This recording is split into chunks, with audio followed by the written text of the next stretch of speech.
Ladies and gentleman, আসসালামু আলাইকুম। স্বাগত জানাচ্ছি আমি গোলাম সামদানি। আমাদের আজকের আয়োজনে আমরা দেখতে দেখতে চলে এলাম সপ্তম পর্বে।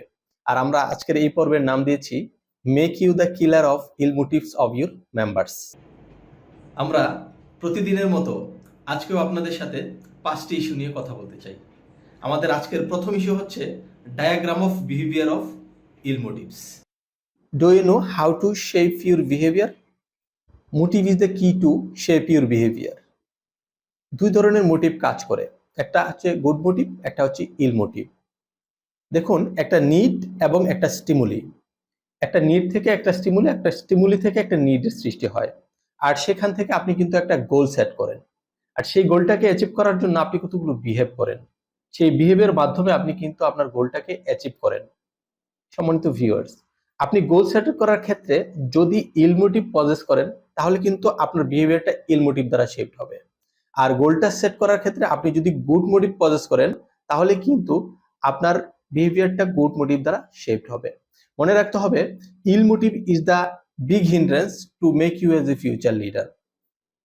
পাশাপাশি আপনি যদি গুড মোটিভ পজেস করেন, আপনার মধ্যে যদি গুড মোটিভটা কাজ করে, তাহলে কিন্তু বুঝতে হবে এই আপনার গুড মোটিভটা হচ্ছে আপনার মেম্বারদের যদি কোনো ইল মোটিভ থাকে, তাহলে সেটাকে কিল করার বড় কারণ। So ladies and gentleman, be careful of your ill motive. 2 নম্বরে আমরা এসে বলছি সেন্সিটিভিটি অফ মরাল প্রিন্সিপালস। সম্মানিত viewers, if I ask you, are you honest? আপনি কিন্তু বলবেন yes I am honest. If I ask you, do you practicing ethical standards? আপনি কিন্তু বলবেন yes I do. If I ask you again, are you integrated? আপনি কিন্তু একটু টেনশনে পড়ে যাবেন। Because integrity is the quality of being honest. আপনি অনেক হাইলি এডুকেটেড হতে পারেন, আপনি অনেক ডিগ্রি থাকতে পারে, আপনার অনেক প্রফেশনাল সার্টিফিকেশন থাকতে পারে, আপনার টেকনিক্যাল নো হাউ অনেক স্ট্যান্ডার্ড হতে পারে, আপনার knowledge, skills, abilities and other competencies এগুলো অনেক হাই হতে পারে। But if your moral standards, if your moral principles is low, then people will criticize you, people will ignore you, people will silently kill you, people will kill your personalities and your potentialities. So try to show your strong moral principles to your members. দেখুন, আপনি যদি strong মরাল principles pauses করেন, তাহলে কিন্তু আপনার যিনি subordinate আছেন, আপনার যারা জুনিয়র্স আছেন, আপনার যারা মেম্বার্স আছেন, তাদের মধ্যে যদি কোনো ইল মোটিভ থাকে, তাহলে কিন্তু সেটা কিল হবে আপনার স্ট্রং মরাল প্রিন্সিপালস দ্বারা। 3 নম্বরে এসে আমরা বলছি make you as an agent of transparency. If I ask you, do you think some people are following you? You will answer yes, some people are following me. That means you are followed by some people. So ladies and gentlemen, try to show your originality, try to show transparency in case of work, in case of showing your attitude and behavior, in case of showing your moral principles, in case of showing your humility, so that people আপনাকে অনেক দিন যাতে মনে রাখে। Try to encourage your members, that will leads to kill the ill motives of them.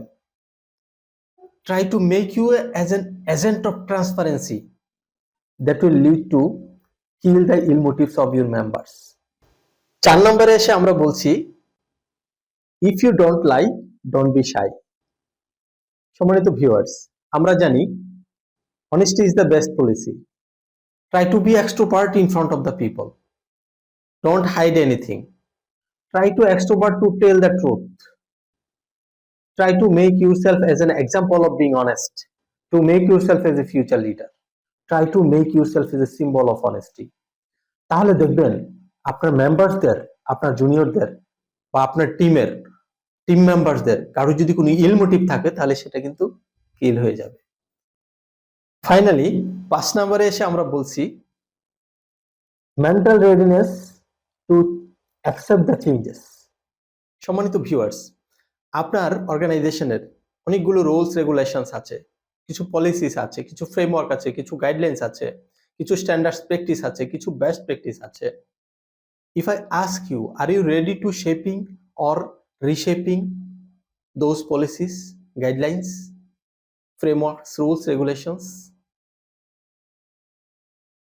If your answer is yes, then you can say you are the potential leaders.